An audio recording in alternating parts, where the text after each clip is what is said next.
Hello, and welcome to Season 4, Episode 4 of The Dive. I am Kobe. I'm not clapping this time because the first time we tried to open, I broke everything. And all the cameras went off. So, success this time around, though. We have some great news, by the way.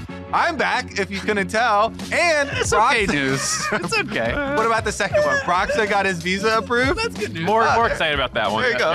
Okay. Do you guys think he's going to be able to save Team Liquid? Because at first, when you start the season, they have sub-jungler. I'm like, oh, okay, it's still Team Liquid, though. So maybe they'll drop a couple games to, like, Cloud9 or something like that. But they'll still rack up the points. And now they're 2-4, and it's looking pretty scary. So this is much more of a please save us, Broxah. Then they're like, finally, we'll return to the top now. It'll fix everything. Doublelift won't get hooked in lane level 2 by Keith McBree's Thresh if Broxah was there.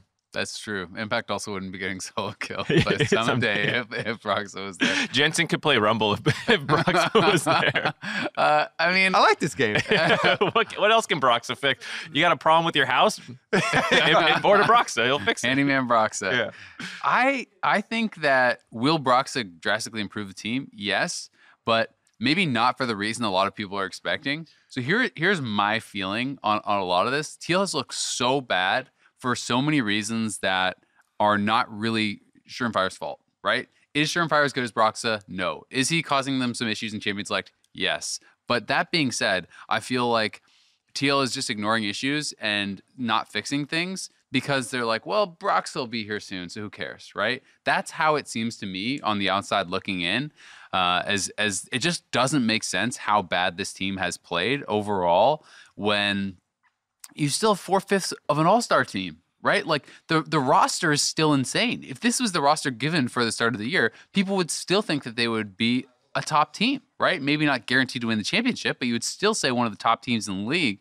They have looked bad in some of these losses. So I think, with Broxah coming in, it'll be a bit of a mental reset for the team. Whether or not it's Surefire's fault, people can be like, well, that was all his fault. This is all good now. We can fix things, and they can start to really work on it in earnest. So I do think it will fix a lot of their issues. So I do think that there are also issues being caused by Surefire. Definitely. So I agree with your point, as well as there being issues with him being a jungler for the team. You can clearly see in a lot of the games, in the early games, like the one against Meteos and stuff like that. First pick Jarvan. Some of the lowest jungle proximity, if not the lowest in the league of any jungler. But I also guarantee that they are flaming their jungler in an excessive amount, right?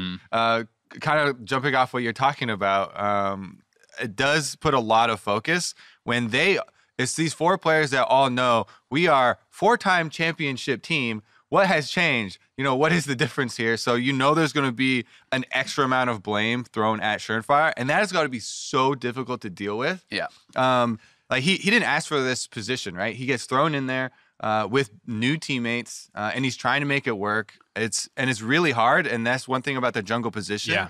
Just being a jungler always, you're pulled in so many different directions. You have to work with so many different personalities. You have to balance your own pathing with what everybody else needs at the time. So he's definitely got a tough job. I think that this actually makes it more difficult for Broxah coming in because the whole team is going to put so much more on, like it's going to be a full reset now, but I do think that, like you're saying, they also have other issues that we're going to have to work on. So even though Broxah comes, I would never say that I'm changing my power rankings to put them above Cloud9 or something like that. Even though at the start of the season, if Broxah had been there at the start of the season, I probably would have put Team Liquid first. Yeah, I mean, you did put them first, right? Okay. We all did. Yeah. So I did. Yeah, we all. I would never change them and put them first. No, I said for now. Yeah. I do think it'll fix a lot of problems, though. I think just the kind of to Azael's point, the mindset of, okay, now we can actually start improving. And I'm sure in VOD reviews, a number of things that the players were noticing was like, why is Surefire here right now? Why is this here? And then they're not going to do that to Broxah, that kind of subconscious questioning of every decision that he makes. But if they're already in this mode where they're just like, oh, why isn't the jungler here? And when Broxah comes in, maybe they'll mask it a little bit, but you still have that, that. Yeah, but it's like they get that kind of honeymoon phase when like, hey, Broxah's here, and they won't have that much time to scrim with him either. Yeah. So I don't think they'll have an opportunity if there are any kind of these like lingering negative thoughts around things. Like they'll play like maybe 2 scrim sets with him, maybe 3. Because we had Steve on Hotline League last night. He was saying that they're expecting him to get it in the mail on Wednesday and fly out immediately, which would mean he wouldn't really be available for scrims until Thursday, Friday. Yeah. So, he's got 2 days at most, and I doubt anyone's going to sour the atmosphere in 2 days when he's jet lagged and stuff. Like, everyone will be making excuses for him. Yeah. And I mean, I think the other positive for this, like it's through a negative light, but it's a bit of a positive because TL now is going to get motivation to improve, right? We saw, Jensen was tweeting about how disappointed he was and how frustrating this was. Double was tweeting about, it being a big wake-up call. I do think that we know TL didn't do a big boot camp, they had these other things going on with Broxah and whatnot too. Cloud9 did, some of these other teams did, TSM did as well. And while TSM had a slow start, those are clearly the top 2 teams right now. And I think it is a bit of a wake-up call that you still need to grind to stay at the top. So I do think it can kind of make them stronger a bit in the long run because they have got to buckle down and really try to improve as a team if they want to compete and be the best team in the league. Because for now, I think everyone's kind of in the same book as you, where no, Cloud9's the best until you prove it again, right? And that's going to take some time from TL. So I'm really excited that Broxah is going to be here. I'm really excited to have another strong team at the top. I do believe TL is still going to be that by the end of the split. They're just too damn good, especially when Broxah is there, to not get there. But it does feel a bit bad for Surenfire, especially because I think, while he didn't play great, I do think it's just too easy almost to just kind of like shift blame towards him for everything when it's clearly not all his fault. I mean, you have to look no further than the Senna stuff, right? It makes almost no sense. All 4 of their losses are with Senna. Clearly, Doublelift is not comfortable on the champion. It doesn't feel like it's working for them. I am confused as to why they're still picking it, especially when it's getting nerfed next patch. It's not even going to be a good bot laner. It's going to be a support. So, like, why are they just ham-fisting this Senna in the draft when there's lots of other picks that are available that are being shown in the LCK, like Callista and Ashe and MF and things that have much higher priority? It's just so weird to me. Well, you had Steve on Hotline League last night, so I bet you can just answer. Yeah, I mean, a lot of the fans that called in were like, more so even than like, why are you picking it? But like, why is Doublelift on stage saying he hates this champ? And then you're still picking it. Like, not only is it not working, but there seems to be a dissonance in the team, potentially between coaching staff and stuff. And I think a lot of it was partially hyperbole on Doublelift's part because everyone who's been around him knows that he's prone to that. So I think that's part of the reason, and he does want to like learn on these champions and stuff like that. I think that's the main reason that they're playing. Steve talked a lot about having multiple play styles and being open to learning new champs, and like more so than learning a specific champ, you're learning how to do things differently. So like, Doublelift not on a primary carry, what would that look like? Well, in the current meta, that the closest thing you're going to get to that is Senna, right? And so like in the future, maybe it's Ashe or another thing, but right now they're trying with Senna and it's not looking great. But I think that is one of the main reasons is learning for more things beyond just the specific pick. And I know that a lot of Team Liquid fans will probably not be happy with that answer, but I am, because that is always the issue with all of these teams that have had Doublelift on them at international competition. Afterwards, they always say, oh, we were too slow, or we went with the wrong meta at the international event, or, we couldn't adapt. That's always the answer. So they're trying to focus on teacher. They're trying to focus on it right now. To me, I accept that for, regular season for spring. To play devil's advocate a little bit, last year, one of the criticisms was too much going that way with the Sona stuff, right? Sona TK, Sona Tarek, when everyone else kind of stopped playing it, it was still TL's thing, and people were almost criticizing them for playing. Is that opposite adaptation though? It's not, but him not being on a primary carry, right? Like, so they were getting criticized for the opposite reason of saying, oh, why is Doublelift not on the carry? Not why is Doublelift always on the carry and not trying these other styles? So like, I get the idea of, and I like the idea of experimenting with different like play styles more, that makes more sense to me than just saying, no, we need to learn Senna because Senna is getting nerfed and being pushed in a support role. So like, I don't even think it matters to learn this champion. But even then, I'd still, if you think there's other champions that could be slotting into that role like Ashe, then why not just be playing it with something that's not getting kind of like gutted for that role? Are you going to respond directly? Because mine's more of like a, Azael went this way, I'm going to go more this way. I'll just quickly say that I do think there is value in putting effort into learning the process of learning. And that is something that is very valuable. So I at least agree with that part of it. Yeah, me too. I think the one part that I disagree on is sometimes teams try too hard to be able to do everything versus do what works best for them. Like FPX, you know, no one else was like, let's play tanks mid and roam around like crazy people. That's just what they did. Well, people got the roaming around part, just not the champ pools though. Yeah. You know, like they definitely had Doinby is a different kind of dude, and like I think it's fine to. Yeah, why is he not on Azir farming till 40? Yeah, like I'm fine if you have a unique playstyle that works for you. I'd rather see you do that than convince yourself that you can play this other thing. And so if Doublelift can only really succeed, be at his best on carry champions, then I don't care. Don't play Senna. Like, here's an example. TSM 2 or 3 years ago learned J4 Galio. They sucked at it. They practiced it all summer split. They got good at it. Worlds came around. It was still a decent comp. They never picked it. What was the point of learning that? I don't know. But is that the issue was learning, or is that the issue was their drafting? Because to me, if it was still good and they got good at it, then it wasn't a failure to learn. Sure, but I think either way, if you have a playstyle that's going to be the best thing for you, I don't think you need to learn new ones. Just become really, really good at what you do best and find the champions that will work in the future. Here's my counter argument. Okay.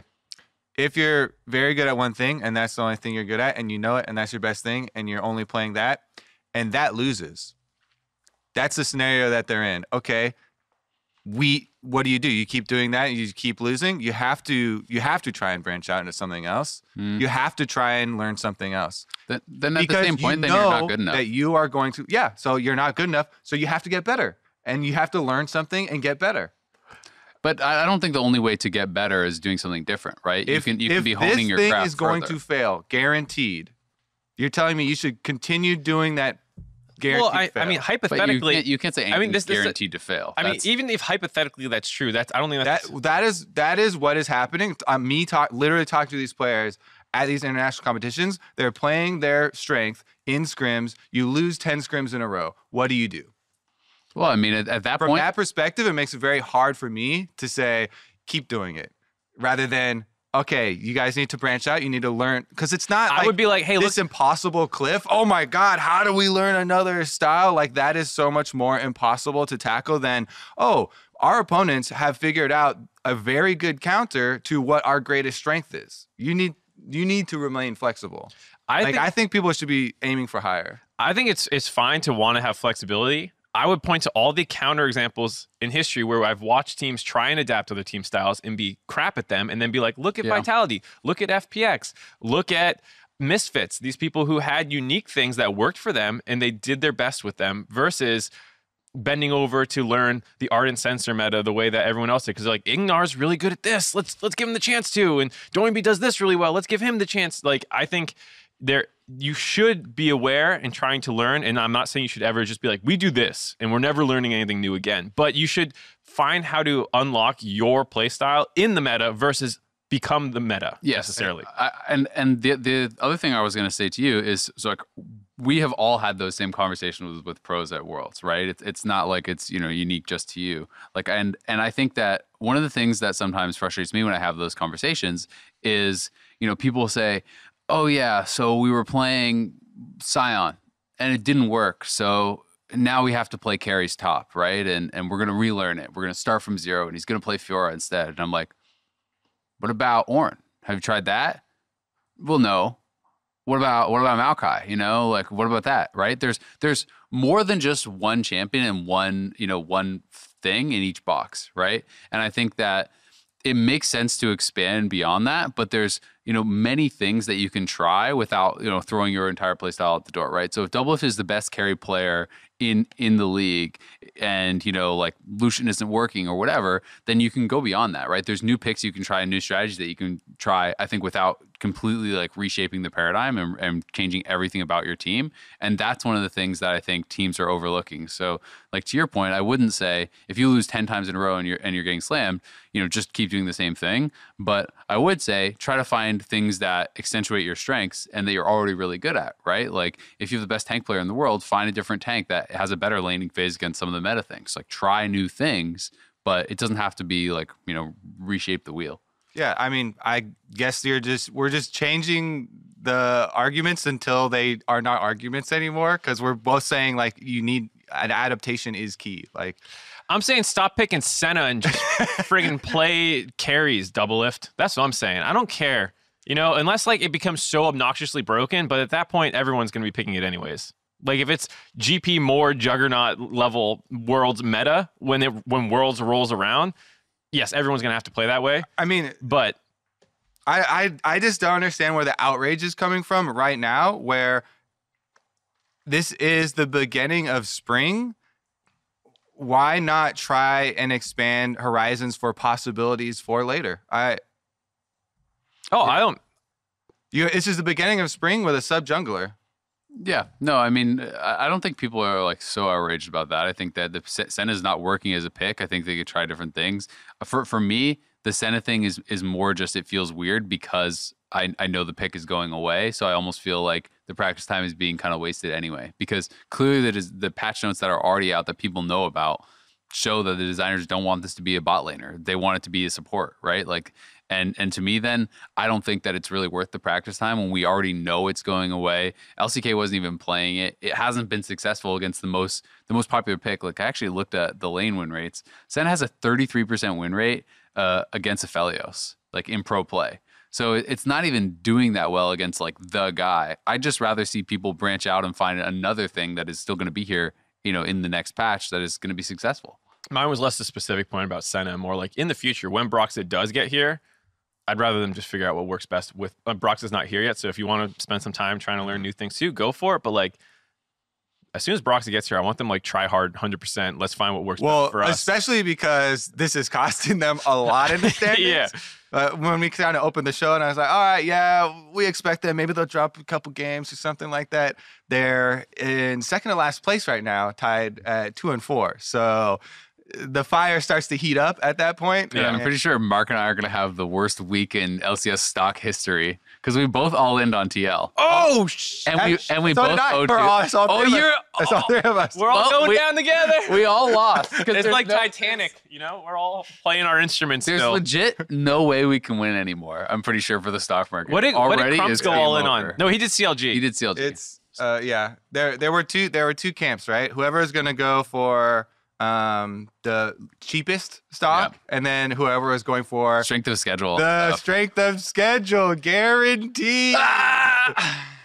They trolled us. And that's why I'm going to report TL. I'm going to report TL this week for tanking not only my stocks, but everyone's stocks, apparently. We're all down here. You ruined the dive. No one's going to listen to us anymore. Because our LCS stock. Because we thought Team Liquid would be good. What idiots we are. That's true. Yeah. Do you have an honor? Oh, okay. It just escaped me. I had it. Okay, well, I have an honor. Okay, go for it. I was going to honor Broken Blade for the Kiana top because that was dope. TSM this week had so much more flexibility and we're playing proactive in game. First, they showed the set rotate to jungle, got them a really good lane matchup. Then they rotate the Kiana up to the top lane again. His play was just so much more exciting to watch, right? Rather than the week one was like 50-something minute game average that they had. I just thought that it was such a better look for TSM this week around. And they're willing to put people outside, of these defined roles like we're talking about. You have to conform to what everyone else is doing. And it's earning them advantages and making them look a lot better. I have my honor. You remembered. Your honors, right? Yeah. The guy's name is Jelly, I believe. It was an LCK support who played Rumble support. and it actually looked great. And I hope I have that name right. I'm pretty sure it was Jelly. But I should look this up. But yeah, it was actually they played Rumble Ashe bot lane with Comet Rumble support, and it actually looked Emax really good. I don't know what his max actually was. He started E and was just using it for constant poke alongside volley. So do you know where that came from? It seemed pretty impressive. No, I don't actually know where it came from. So there, lane originated as Soraka carry Rumble support. Okay. And the Ashe, you saying the Ashe one makes sense to me also because the Soraka just like lands the Qs and slows and stuff, and basically Rumble just went in and charged at him with the Soraka. It was Jelly. When it was the Soraka lane, the Soraka would also just heal the Rumble, and you get to just charge them. Yeah. As the support, which I thought was super cool, and I was waiting to see that in professional play. But the adaptation is pretty cool. Yeah, I just love that creative stuff. And when you have the support item, as a mage, you can rush towards like spell pen and stuff pretty quickly, right? Like you can use your support quest gold for that.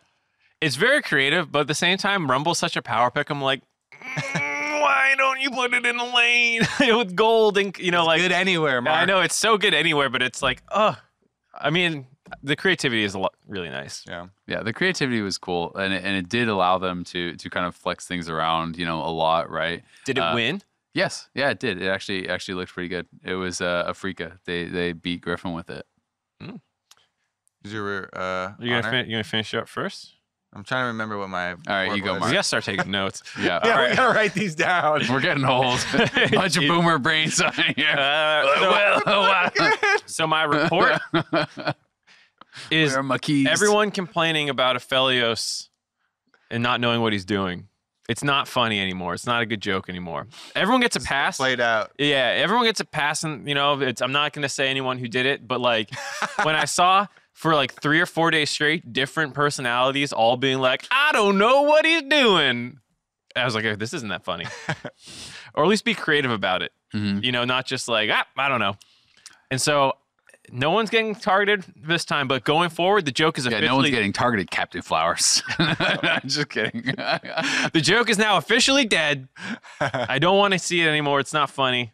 Well, especially because anytime anyone has ever came up to me and be like, I don't even understand what he did. I'm like, it's turret plus sniper rifle.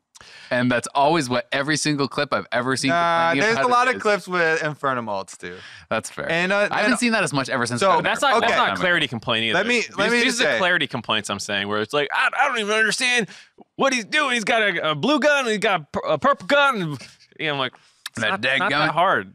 Okay, I would say it is hard, but I understand that you're fed up with the overuse. It's like it's like the reason it bothers me is not like stop making fun of Riot clarity. I don't care. It's just not funny. It's just hearing the same joke, and it's karma farming, and it's so low effort. I just hate anytime I see no creativity jokes. I agree with that. I also hold that it is terrible clarity. Yeah, I'm not. I would never go the other direction. I remember, and they are going to change it. They agree. Yeah, exactly. Yeah. And that's everybody agrees. Yeah. In the TSM game, there were two. Like one of them was an Infernum ult that exploded Kabe, and they were like, "Oh my god!"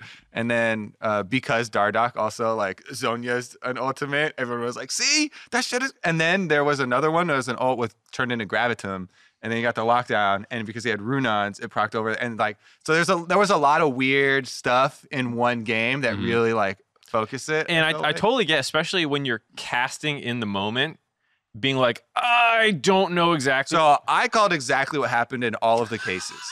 You're my hero, Kobe. Just saying. When I grow up, I want to be just like you. Kobe has never made a mistake before. Like when I rewatch a clip in that game, I called everything. When I rewatch an Aphelios clip, I always know like what happened, but as it's happening live, I do sometimes go like, oh, I didn't know he was going to swap to that gun because you just can't see it. So like sometimes you'll see him use the blue gun spray and a bunch of chakrams pop up from his Q, and I'm like, oh, I didn't know he had chakram on his other gun. You're doing it now. No, I'm saying I understand. Someone could Twitch clip this out. Mark goes wild about Aphelios. Like, I am tired of people talking about the clarity. You know what's really weird with all I'm saying is like I get why people are complaining. What's the thing about airplane flare? Next time I won't extend an olive branch into the people who were complaining. Because I was saying, I get why you're complaining, but it's time to either be much funnier about it or stop. Yeah, so be funny, Mark. Yeah, what? I was. I just want to whip this across the room at you guys. This is a checkmate right here. No, it's not. Got him. It's what I've learned is never give olive branches to your. For dive clarity, because we pride ourselves on clarity. Mark is tired of repeat jokes, but he agrees that Aphelios does need some upgrades with the clarity of the game. Thank you. Yeah. Thank you for that. All right, what's your honor? You've ruined my mood. There's no more honors. You know when you're tilted, you don't honor any of your teammates, and you rage quit the lobby. That's what you've done to me. I'm out. I don't care. No one's getting honored. I think a lot of people do that. Yeah. It's almost always on losses. Yeah. Actually, it's 100% always on losses because nobody's happy. No, there's sometimes on wins where your team is just hard flaming and trolling. They all hate each other, but the enemy team just ints really bad, and you manage to get like that 40-minute team fight win into insta push. I still want honor. Those are the ones where you got like 15 minutes of solid flame in the middle, but then people just stop typing and it's silent for the last couple of minutes while you're winning because everyone's winning. Hate them. And everyone's like, yeah. I still hate you, but I'm not going to say it. Yeah. Just wait till this Nexus explodes, because after it explodes, I'm going to explode. My honor is the Oscars. Parasite won Best Picture, Best Director, Best Screenplay. It was an amazing movie. I still haven't seen it. I need to see it. I'm reporting you. I've heard good things. You know, I should really report it. Person who smashed up my car and slashed my tire. Yeah, what the hell? Yeah. I mean, you can report multiple people. I'm reporting that guy. Yeah. I don't know who it is, or girl, or whoever. How many? Can you report every person, or is it like 3 max or something like that? I've never tried. I don't know either. Can you get 4? I don't know what the max is. I very rarely ever feel like I need to report more than one. Can I report myself? I report? Sometimes we probably should. You know, we deserve it every once in a while. Yeah, I'm missing the 9X days. Yeah. All right. Do you have your other one, Kobe? Oh man, I forgot I was supposed to be thinking about that one. Mike was talking. You want me to fill more about Parasite being a great movie? No. I'll just report. I'll report Crown. Because he's supposed to be good and he has not been good. The barrier rumble was the X for me. Yeah, it's just the last couple of games. It started with his LeBlanc game. The 2,000 damage, whatever it was. Yeah, it was like down to single-digit percentage of team's damage on LeBlanc because he got bullied so hard early. Yeah, that was rough. How the mighty have fallen. The Rumble game was rough too. But I know he's still good, and I know that he can come back. Yeah. Hopefully CLG can get their stuff together because they are not looking too good. But I've been playing some games on the new patch. I'm curious what you are feeling about the experience changes and stuff. I definitely like them. I knew going into it that people were overhyping it. Like it was going to be the fix. Yeah, like this is the promised land. They're not. It's not like this giant pool that they're adding. Like you get 50 extra experience every time now. It's a small amount. It does add up. I think it's completely fine now. We've seen a marginally smaller buff for the hard farmers than for the other champions. Pretty much the tides rise for every champion when obviously every champion's getting more experience in the jungle, and it's slightly higher for the Karthus style, which I think lands in a good spot. My one worry was, is this going to be that overblown point where it's too much farm and you're going to just see Karthus, Graves, Yi type of stuff? It's actually optimal to hard farm and not help people anymore. That is not the case. So I'm very happy with them.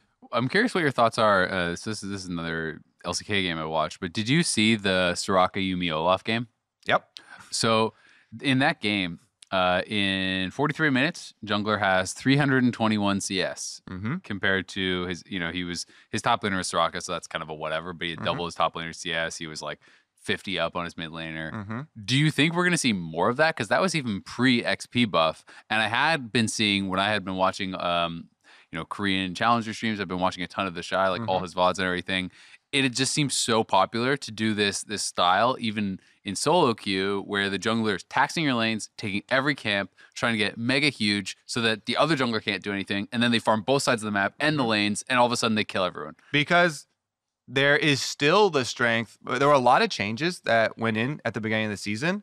and people really focused on the lower experience because that was just ruining it for so many people. One of the other parts was that counter jungling got way better. So the key phrase that you put in there is that it makes it easier to punish the enemy jungler, like when you get so far ahead. And if you successfully counter jungle right now, no catch-up experience, it's a very, like that strategy got boosted basically. So I do think that is very viable. I like that there is more risk and reward for the jungle now. Because it rewards the teams that coordinate around it, the teams that recognize that this is an important goal, and the people that can play through it. So they're going to have to keep an eye on it, obviously, because you start to see, aberrations emerge. Like maybe there's something that's just way too good at making the enemy jungler not, not have anywhere to go. But at this current stage, I'm pretty happy with the changes. Because I'm overall just stronger, and I feel like I have a good handle on it. Yeah. I'm curious if that, because funneling is still a little bit of a thing in solo queue that we haven't That seen. game was basically fun. Yeah, that's what I was about to say, though, is like, that's basically. Well, also, if you're building your whole team around that lifestyle, you have 2 support champions healing Olaf, right? And Olaf is going to get a bunch of kills and assists as well. And you have 2 champions that are not farming and not, getting resources like that. I think that those should be options. I never think that funnel should be the go-to. As soon as funnel is popular in solo queue, I don't want to play. They also did added more for the like classic funnel because now people are trying to come up with different ways and they're still calling them funnel and the term is becoming muddied. But the one where you actually have the jungle item, they actually changed it to, it's a hard 14 minutes, I think, maybe 15 minutes. It's either 14 or 15 minutes. Is the cutoff now to take away the monster? Oh, it's no longer just the jungle completion. Yeah. Oh, I didn't even know that. Yeah, because they wanted to really remove that. Yeah. So I know that that is very high on the bounce team's list as well. So if funnel ever pops up, I have confidence that they will smash it back down. Okay, that's what I was about to ask about was changing lane XP things and stuff from jungle. So I've got a pick for people who want to try this out. Jad a while ago gave us his Trundle Blood Razor pick that a lot of people have been talking about. What I've been playing a lot of is basically tank Bard. So Bard is already the #1 win rate support. I've been playing a lot of Guardian. Guardian Bard has like over 58% win rate. It's actually insane. So what I've been doing is I've been going Guardian Bard. You can actually go, I usually go Spell Thief, but you can even go Relic Shield if it's matchups where you're not going to be able to actually, farm off them very easily. You can go even more defensive. Rush Athenes, where you're actually like stacking that up. Your W heal actually becomes very, very big, even as an in-combat heal. And you become so friggin' tanky that it's actually hilarious. You just walk into lanes and you start slapping them. Yes, you're doing a lot less damage than the more traditional, like, electrocute kind of aggressive style. But with Ignite and, the meep damage and everything and just heavy roaming, I've had so much success playing this, just running into lanes and people try to turn on you and fight. It's like incredibly hard to actually burst you down. You have so much CDR and you're so annoying in the team fights because of the CC that you're offering. It feels really, really strong. Like that you can win lane, even if you lose lane, you can roam around. And I just think Guardian. You win lane, and when you don't, you do something else.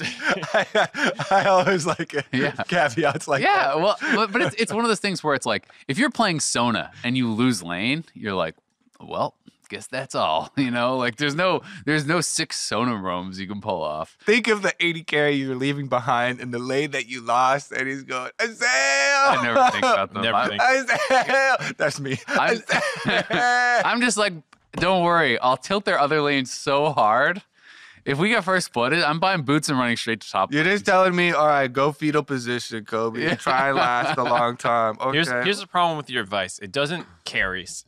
The Blood Razor Trundle sounded fun because you're like, ooh, I'm going to do a lot of damage. I don't want to do Guardian. I want this electrocute. This carries because you tilt people out of the game. I want to slap.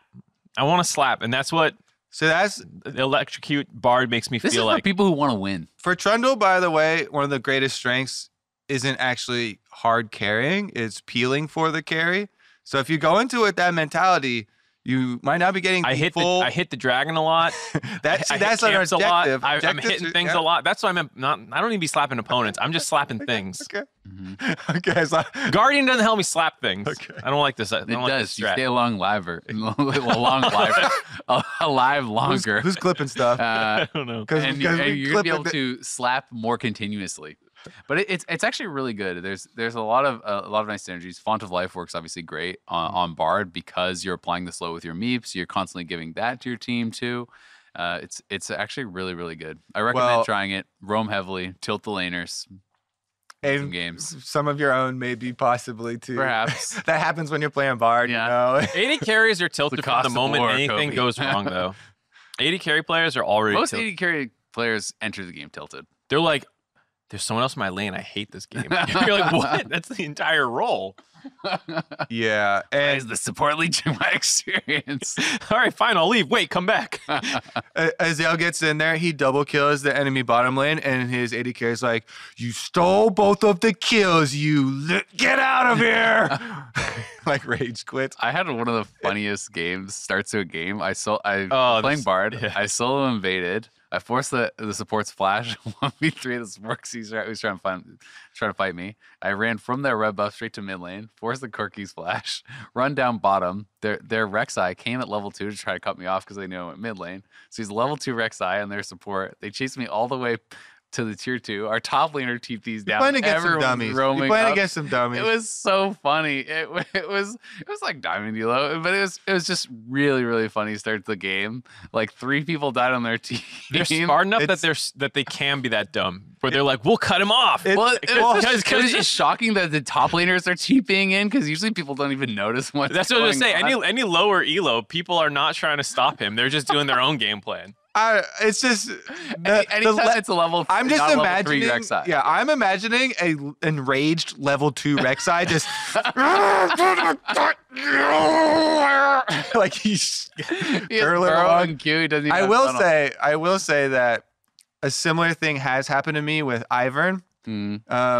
When I know that he's coming over to steal that buff, I get there just after he takes it and he starts walking away like this, and I'm just like, there's nothing good is gonna come of chasing him. But I'm just so mad. It's like, get back here. Where's my laners? He starts spamming ping. Yeah. You're like level 1 mid laner's like, I guess I got a roam where he's gonna tilt. I mean, whoa. I think this guy's going to the fountain. If we're talking about a solo queue, though, I am looking at next patch. Yeah. Because did you know what they revealed for next patch?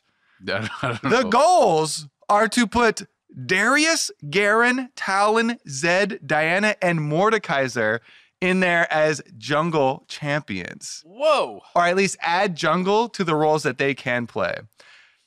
That is hype. Jungle's Since Talon got reworked into Yeah. flipping over walls, He should be a jungle. I hate him so much. If Talon mid laner is the mid laner that pisses me off the most, if there's not something else that's permabannable in solo queue, that's what I ban, because there's no worse feeling than a level 6 Talon flipping over the back of your red buff, insta-killing you because he doesn't have to do anything. You just press RQ and you kill a jungler. Press RQ, kill a jungler. That's the level 6 Talon. That's how you play. Yeah. Plus, you get your red buff there. You know, He watched a YouTube video with a guide on it. you don't even have to do Maybe the I could W's play. or anything like that. It's I literally, don't care. you can use like half your kit. Now he's going to be a jungler. I'm spamming that. That and Zed. Because if you're an old player, you may remember Insect playing Zed jungle way back in the day in Korea and in China. And he was popping off. So Zed and Talon. There's a couple more hipster That's interesting. champions that you could play possibly for the jungle. I'm Let's hyped. see what they come up with. I'm hyped for Darius. Counter jungling someone, they're on their camp, you silence them and spin on them. If Darius, I is don't a like jungle jungler- champions that just walk around. You got to have some kind of mobility for Yeah, that's the like Not a Trundle player. anti any tank jungler. Trundle gets a bazillion move speed off his W. He has move speed, bro. Garen has move speed on his Q. You said You said Darius. Darius. Oh, What are you doing? I thought I said Garen. He's Whatever. changing it. We caught him. I said silence. I clearly was talking about Garen. Gotcha. I was testing you. You don't know You their didn't say kits. Silence. Yeah, I said I want to play Garen. I didn't say I want to play Garen. I wanted to play Mark, you're someone who's drunk. going to silence and spin on them. I don't It's an remember interesting this. episode we got going so far here. Let's get back to the LCS. Okay. Cloud9 still hasn't lost a game, but Sven did die. Did he die once or did he die twice? Once. So he did So because his KDA is intact. exactly. And then they lost the game immediately after killing him. Yeah. But it's worth. You got the first kill. You just need someone else to Froggen hammer it flashed home. in just to kill him, and then instantly Dignitas lost. Did you see? So this is also pretty funny because people are using ProView again. Yeah. They clipped some of the chat right after. Oh yeah. Oh, I didn't see And, this. I forget what C9 said, but so someone at C9 Ben said, "Was it worth?" or Oh something. no, or he just says worth or something yeah, like that. I think it might have been a question like worth question mark. Yeah. And then Froggen is the last line on it. And Reddy's just like, get carried. That was the last line. So everyone was memeing that. The other part of it is that in the screenshot, you can see Niski spams the timers. Yeah, it's like Doomby Doomby. Jr. And it's really funny because he has jungle, top, mid, like all of them timed out. And then Vulcan's trying to get in there. He just says jungle, and it's like timer is like a second off of Niski's or something. Yeah, Niski has like And it's 26, only one 28, 28, 30, and then Vulcan's like 26. jungle, Yeah, that looks right. after he's already spammed all the other ones. Yeah, it's super funny. That's funny. Yeah, but it is as much as the Doomby thing. I think became a little bit of a meme. It's really handy to have someone if they're willing to track it and spam it. Well, and I just like the mindset too that like he saw something someone else was doing that's really good. Even though these timers have been around since like season 3 or 4. I remember like the first time people started playing against Koreans who were, spam typing these and copy and pasting the lines. buff timers and stuff. Yeah, like everyone was that. like, whoa, we should be doing that. But it is hard to build that habit actually. Mhm. And it's cool that Niski has kind of added that. Maybe he was doing it before, but What do you know? Doonby did it. World champion. There you go. Cloud9 doing it. Undefeated. world champion. Oh, Spoilers. I didn't say it. I think overall, I'm a little sad that he died once because he does have to get roughly 30 more kills before dying, or 30 more kills or assists before dying again, which feels a little For hard the to do. 100 KDA dream. Yeah, but C9 still He's on the amazing. right team to do it. Yeah, they look really, really good. I don't think they're going to drop a game at all in the first half. Yeah. I don't think TSM can do it. I mean, they got through their hardest part for the most part, right? Like It's they have just the TSM game. TSM game is going to be tough, but they got past Dignitas, they got past FlyQuest. Both those games look incredibly dominant. Have you guys updated your kind of like strength rating of them at all? Do you feel like, yeah, for sure they're better than TL 2019? I was already in that kind of hype train, and I just looked even more like it. Yeah, because to me, TL 2018 was the stronger version. Yeah. I think that the They did league just they sucked did more in 3-0. 2018. I guess that was the 100 Thieves final. Yeah, the this year. 100 Thieves final. I was never sold on 100 Thieves that hard. I mean, Okay, so you the could argue 2018 was competition. more dominant. You at the could- very It was more Yeah, dominant. that's Yeah, for sure. But I did feel like TSM in spring and C9 in summer last year were better teams than what we saw. So if, Yeah, if that's you're fair, if that's you're fair. buying that, how far do they have to go before you're willing to talk about, like, a lot of people reference 2016 Yeah. TSM in summer or Immortals So- and stuff. Can we not even talk about it until they win? I feel like it's so early for everyone. I'm People talking are literally- Immortals. People Yeah. are literally saying, I "Is this agree. the best NA team of all time?" And Yeah. I'm like, "Whoa, what is it now? It's 5 games." Meteos is up there. He was like, Six. Yeah. Meteos was on the analyst desk and he was like, this is the best C9 roster I think I've seen since like the original in terms of their dominance. So I think it's way too early too. But He it's said exciting. since the original though, so he's not saying it's the best of all time. Mm-hmm. he was at least put him in the same category. I'm fine putting them in the category. So they're checking some boxes. They're on track. The only They're other checking some boxes, all right. The only in the win column. other one that was close was Licorice's premier season split when they were like 8-1 through the first half. But then there was at least one other team that was competing against them. Echo Fox with Huni and Dardoch was also, I think, 8-1 during the first half of that split. People aren't even putting the Immortals team that high because they're like, oh yeah, but then they fell off. Cloud9 hasn't even gotten to the point where Immortals fell off. At this point, Immortals was still smashing bejesus out of everybody. Yep. Who's going to be their So- CLG to You ruin need- the perfect yeah. season? You Who's did- going to be the We P1? definitely need a significant, at least like the majority of the season, or at least, right? Yeah. So For sure. I agree. But they are checking some boxes. They've been really exciting. And I've loved how dominant the team has looked. And I think it's something for TSM and TL to really be chasing, because I think TSM has been looking a lot better. After their 0-2 week, I called they were going to 2-0. I called they were going to 2-0 this weekend. Like I think this team is getting quite why did you good. put your stocks in the TSM? Maybe I should have, because I thought that they were going to lose to C9, to be honest. I thought TL was going to go 4-0 because they had very ezy strength schedule, which unfortunately they're the easy strength schedule. TL is the easy. So did all I'm of us. having flashback. Let's move on. We're not talking about our stocks again. But TSM is looking way better, right? I think it's exciting for their fans. I do think that, Dardoch, there was questions about how well he was going to work with the team, because a lot of it was going to hinge on his performance, especially around, the solo lanes. That has felt like it's working. I think Kabe has been kind of like quietly playing well with Biofrost, but it has felt more about how Dardoch has played with solo lanes, and I think specifically with Broken Blade. So it's kind of interesting, because most teams you talk to feel like you don't want to focus on top as much, but this team, I think, is working really well together and focusing heavily on that. I mean, we've seen Bjergsen be willing to take a bit of a backseat with some of the picks, like the Orin pick. He's done this in the past. Bjergsen will play whatever he thinks is the best thing to win, whether it's Lulu or Galio or Cho'Gath or whatever. And we've seen that here with Orin now too. So, they have a what feels like quite a defined play style, and it's been successful, and I want to see how far they can take that. I mean, the whole reason I honored Broken Blade and TSM were because of a lot of these improvements that are not just, they made less mistakes.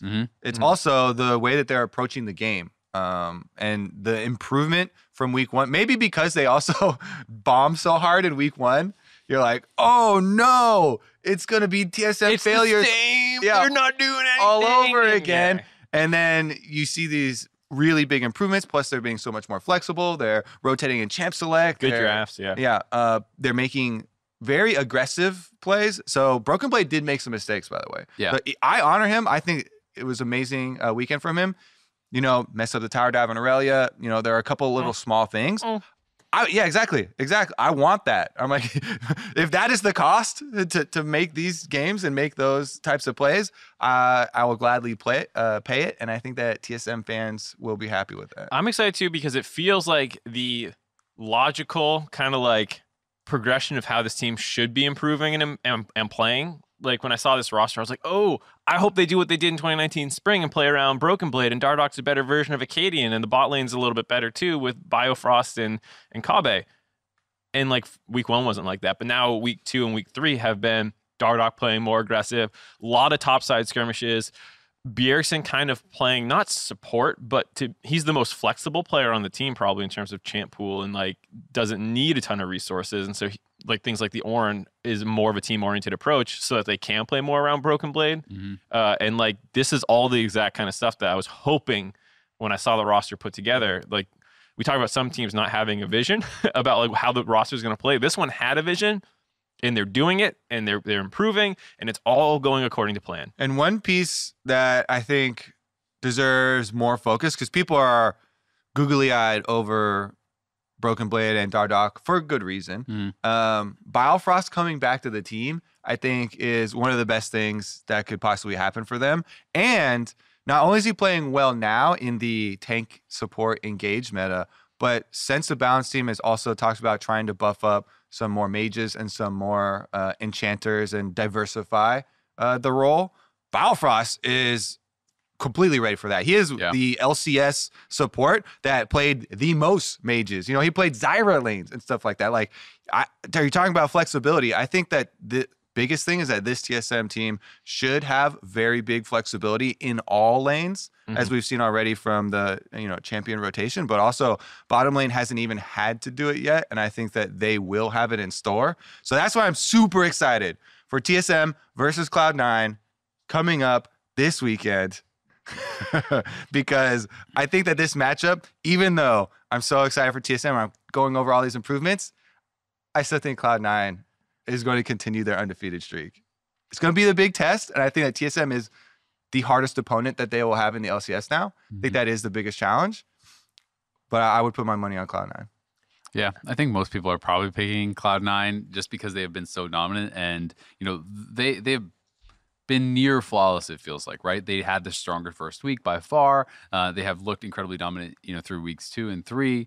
I do think that some of the mistakes that TSM, if you're kind of trying to lay a critical eye on them, made even this past weekend, could have cost them a game against someone like Cloud9. You talk about the Kiana game. The Kiana game was fantastic, but he did make some mistakes that could have been punished perhaps more heavily, by a Cloud9-like team. And even the Aurelia pick, they were kind of clever and flexible with like putting Set in the jungle, but then they picked Aurelia into Kennen, which is like a really hard matchup for Aurelia, and it didn't go well for, a lot of the laning phase. So things like that, I think it's really tough to get away with against Cloud9, who, they are very vocal about, they think their biggest strength right now is 3 winning lanes, and the 3 winning lanes allow Blabber to do whatever he wants. So I don't think you get to have those type of picks. Like, yes, Aurelia can win the side lane later against Kennen, but if you give Cloud9 priority in 3 lanes, you're probably going to lose. Well, and this is going to be the 3rd team in a row that has been looking really hot and they're doing really good. Then they play Cloud9 and they get slapped. It was FlyQuest, it was Dignitas, and now it's TSM's turn. They're on a 4-game win streak. I think they're the second best team in the league right now, but I also think it's not close to first. I think Cloud9 has a significant gap. Maybe they still lose because it's best of ones, and anything can happen. But nice out. The cop out, of course, got to give myself a cop out. But yeah, I think C9 is going to do the 3rd time that someone's like, I'm feeling myself, and I'm like, not yet. So it's interesting because you mentioned that Cloud9 it feels like a tier above everyone. I think most people are saying that. I would also say TSM is a tier above everyone else based on how they have played thus far. I know Immortals is tied with them in the standings, but I think TSM's quality of their wins has seemed a lot higher than in Immortals games. A lot of the Immortals games are, I think it's really impressive how they found a way to pull it out. But even looking at their game against CLG, right? This is not a clean game by any means. They had a really great call to backdoor, and that was well executed, and they win off that. But they gave up Soul. They made so many mistakes throughout the game. CLG did too, and they couldn't really capitalize on them until the very end. So I do think those are our 2 best teams by a lot, like based on current performance. I think TL is going to catch up with them. I think we have some other teams that might be able to improve throughout the split and get up to that tier. But right now, this is the battle at the top. And it's a clear 2 best teams, I think. And it's incredibly exciting to me to get to watch this game coming up. You mentioned that this is going to be, 3rd in the line that is super hyped and then goes against Cloud9 and gets slapped.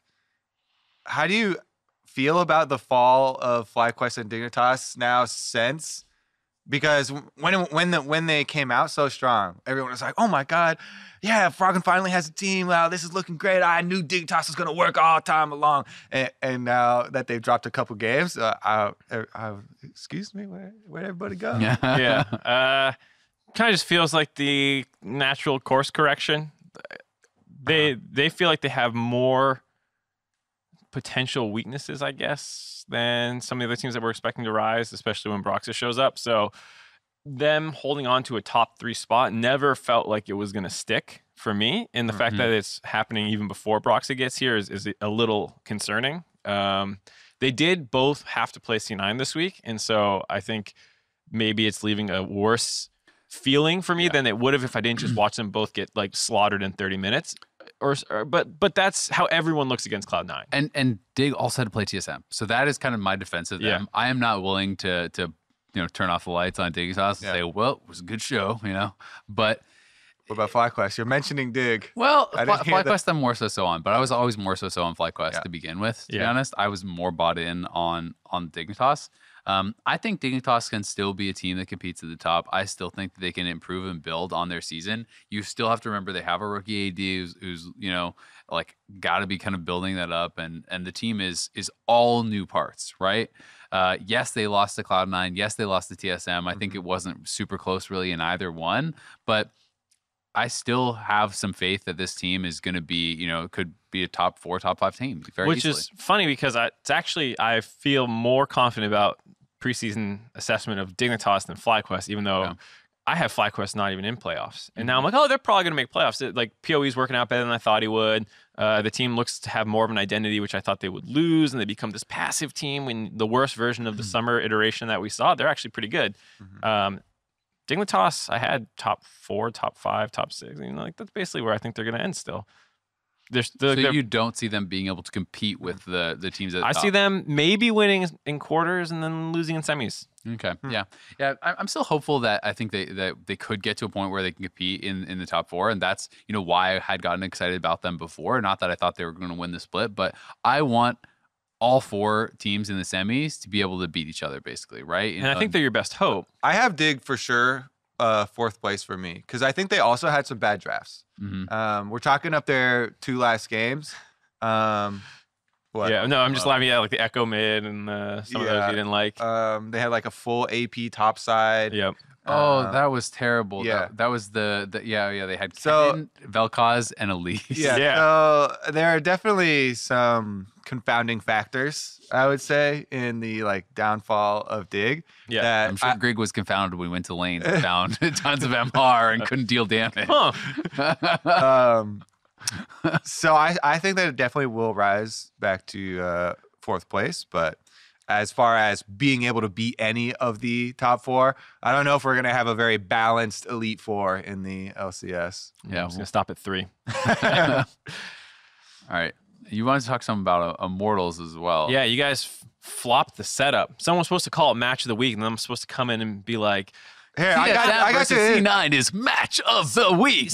We got a lot of editing going on this episode, so I'll just start again. So me and Azael were talking earlier, and we were like, "Oh my God, are you excited for Cloud9 TSM?" Yeah, I really think it's going to be match of the week, and nothing else could really hold a candle to it. disagree. Pikachu, shock face. It's our 2 best teams in the league playing. You're not wrong, but it's C9's gonna win, and it's gonna be quick the way it's always been. You know, it's gonna. It's always been. All split long. Oh, okay. That's what I meant. All split long the way it's I always was like, been. TSM fans. Since history, no. You know what actually is exciting? Broxah coming back, and the first game he has to play against is against the guy he replaced on Immortals, who is 4-2, while his team is floundering at 2-4. That's an actual interesting storyline to me. I want to see what happens there. C9's going to win. I don't care. It's going to be fun to watch. It's our best 2 teams. It's going to be a great game. But the one that's actually exciting to me is that one. It has so much more on the line, it feels like. Mm-hmm. I don't feel like there's that much actually on the line for C9 versus TSM, except maybe ruining Sven's KDA. And the undefeated streak for Cloud9. Yeah, those are the 2 things, but that's not like, ooh, now they're screwed. And It's like, crown of the LCS, gloating rights. they still have 2 losses. C9's still better. They can't take it away. You don't think that if TSM win that game, they're just going to be full flamethrowers on? Just I'm sure. If TSM does We're win, back. Our wrath is swift. We're going to... Yeah, if TSM does win, but they won't. So this is why this other one's more interesting. So you mostly like it for the storylines. The storylines, I think, are really, really interesting to me. And I also think it is important for Teal to win this game because Immortals wins a lot of weird games just by kind of being so experienced in the mid to late game with people like Smithy and Soaz, and even Altek and Haku have a lot of experience, all things considered. And I think based off what we've seen out of TL so far, if Broxah can't fix a lot of their problems, which we're saying a lot of them just aren't on the jungler, they could easily lose this game. And that is such a feels bad, man, to see Smithy and Immortals. You know what I think? I think it's really funny if we looked at the odds that people would give for this upcoming match, because technically Immortals are 4-2, Team Liquid 2-4. Mm-hmm. And they're I like it technically. Yeah, and technically, and they're changing a player, or presumably changing a player, because even though Broxah's here, they don't have to play him. Mark, They better. If they were like, you know what, Churn, get back in there, encore, run one more. Surefire, we want to get you one more W. Let's go for the victory lap. Yeah, I mean, coming into it, I think that most people who pay attention to the league and pay attention to all the news would still favor Team Liquid. But I wonder, looking at it and from paper, like what, different odds you would get from people. Yeah, because I would say Team Liquid should win. But then, sure, right? But they are second to last place. Immortals up there tied. No one's really playing well. Soaz did fine into some days. No one to Impact. No one believes that TL is this bad, though. Exactly. Yeah. So everyone. But what I'm saying is, I'm pretty sure there are people that are just uninformed enough that maybe they. Well, so here's an interesting one. Yeah. Usually, StatsBot if people don't know, it basically predicts based off what team's current ELO rating is in the stock markets, right? And it actually usually predicts relatively accurately. And so I'd be curious if Immortals stock has climbed above Team Liquid's after these last weeks. Probably has. And so, or maybe not. That would make them. They would have to climb a long way, but TL lost a lot. Could be close For their they losses. did. Yeah, Yeah, because they were losing to teams like Golden. as my stock portfolio. Losing the Golden Guardians hurts. Yeah. That hurts a lot. So I would think maybe Immortals actually is favored statistically using this one model. I'm not sure. Because Broxah is coming back too, so it's not even like you're playing the Surenfire version. It's really interesting because people did expect TL to have a bit of a rough start. So my question is kind of like Prawley talked about this on the desk, and he said he feels like teams should get 3 weeks when you have a new jungler to kind of get up to speed, and that's your barometer, right?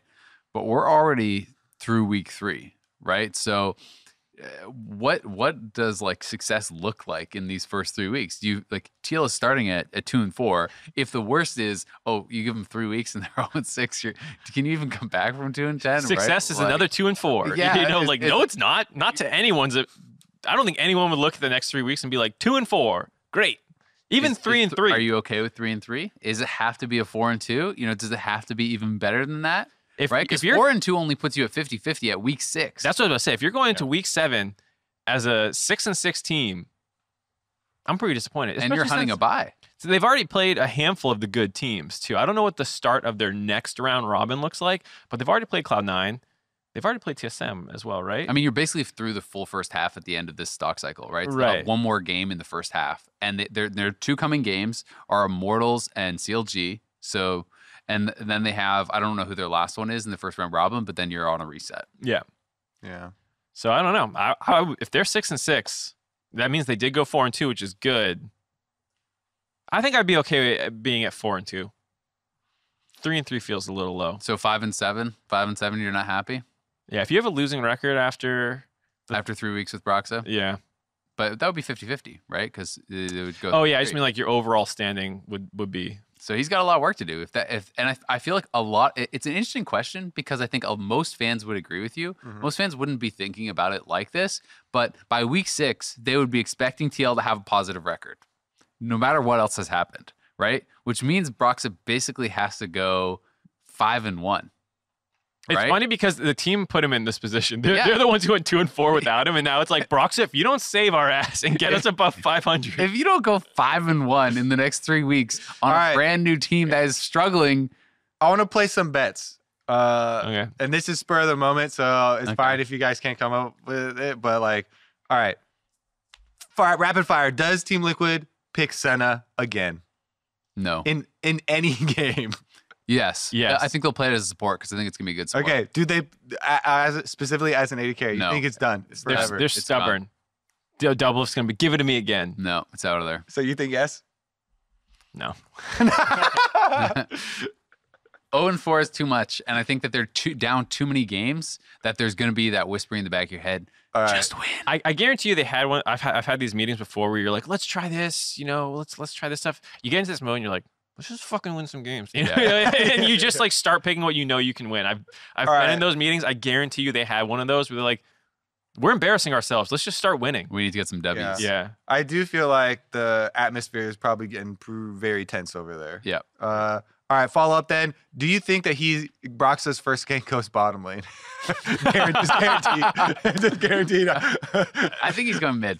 Okay. I think that's why they got him. I think that's where he's going to look to play around. And he also played more with Jensen in the offseason. But if you got some tilted ass double lift down there. I think he's going mid too. I like the mid one. I'm placing him mid. Okay. All right. Now, looking on the other side, Immortals. So yes, people are quick, and myself included, to kind of discount some of the wins and say, hey, it's not as impressive. They're still 4 and 2. They're tied for second. I think by any metric for this team, that is a very successful start, right? I think Immortals making playoffs, scraping into playoffs, even in 6th, should be considered a very successful season. I believe I even heard Zabatine say that was their goal, was making playoffs, right? So I think, this is a team that is kind of outperforming where people have expected them to go. And whether you want to nitpick about quality of wins, they're still 4 and 2. Now, my question is about kind of Xmithy and like, what does this say about him as a player, right? When he got put in this squad, he's been successful everywhere he's gone. is this like another Xmithy Christmas miracle where he's just like 4 wins? I mean, he ganked top for Cho'Gath. They got the kill. That was a legitimately good game. Yeah, he had it was they repeat ganked the whole game was good. They brought the mid laner the second time around for good measure. I think that people often would attribute too much to one cause. I think DL 2-4 with no Xmithy. Yeah, exactly. Immortals 4-2 with an Xmithy. I actually think this is true a lot in life. People are always looking for an answer. As soon as they get one reason, they're like, "Yep, that's the one." I'm brains off. I understand this one. Yeah, exactly. Yeah. I think as another thing, I think Altek has had a great reemergence into the LCS. He's not smashing lanes, but he's actually been very good in all their games. We were concerned, or at least I was concerned, about the amount of firepower, carry potential on the team. And while I still have some question marks about Ica, he at least can play with the team as Ica can. And Altek does seem to be a person who, if you funnel some resources into him, if you get him some kills, Hakuho and Smithy are both good about finding kills. Altek will do work with the gold that you give him, which is exactly what they needed. Yeah, I'm still not sold on Ica. I mean, I was very critical of the pickup when they announced it and at the beginning of the season before they played any.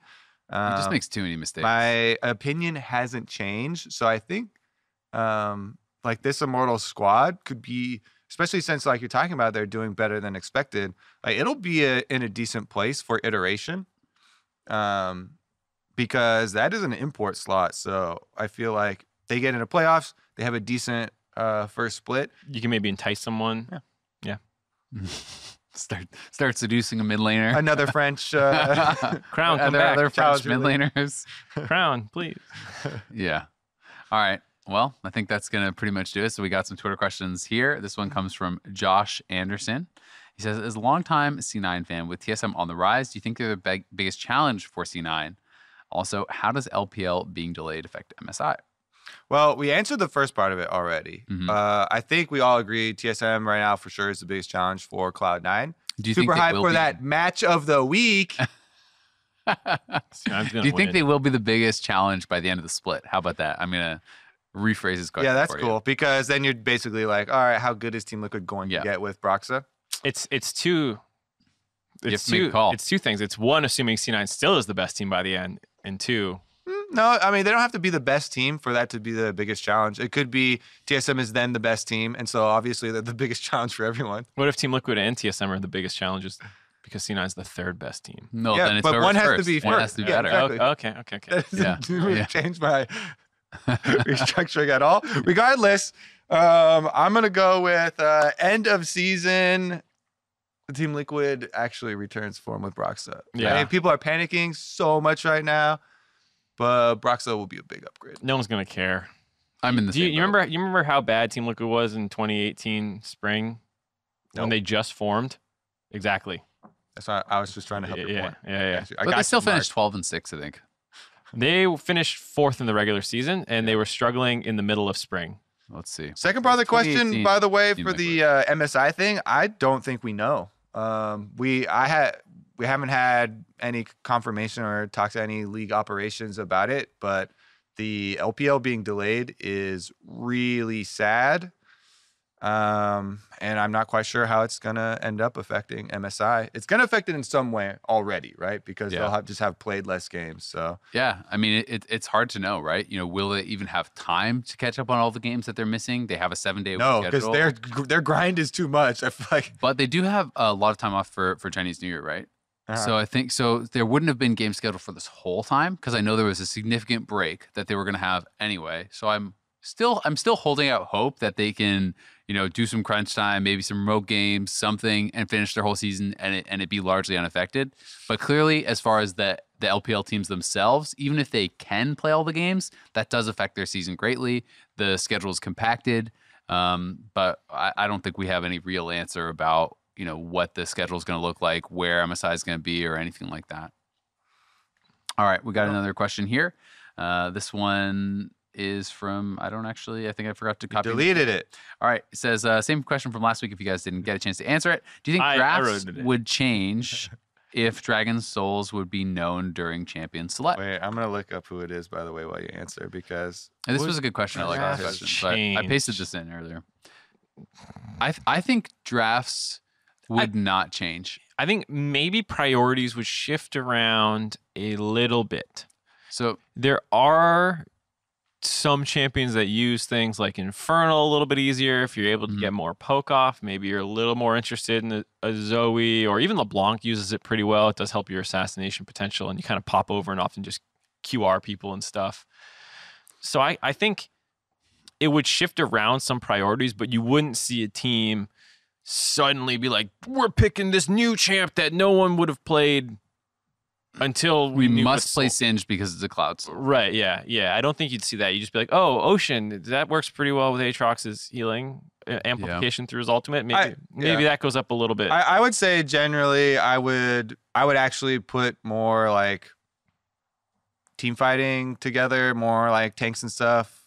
With Ocean? Yeah. So it is interesting.